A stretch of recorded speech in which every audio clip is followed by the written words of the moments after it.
Hi there. Today I will be guiding you through how to watch adult videos on a Facebook application.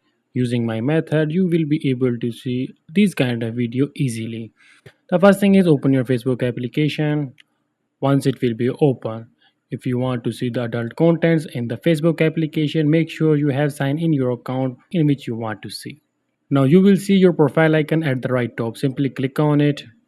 After clicking on it, scroll down a bit and you can see the icon settings and privacy. Click on it and tap on the option settings. Once you will get access to your account setting, just scroll down a bit and you will see a preferences section.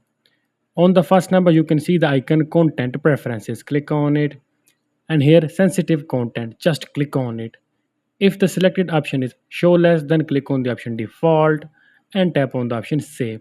Here you can also read you may see more sexual suggested content or certain content that may have violent videos. If you agree with it, click on the option OK.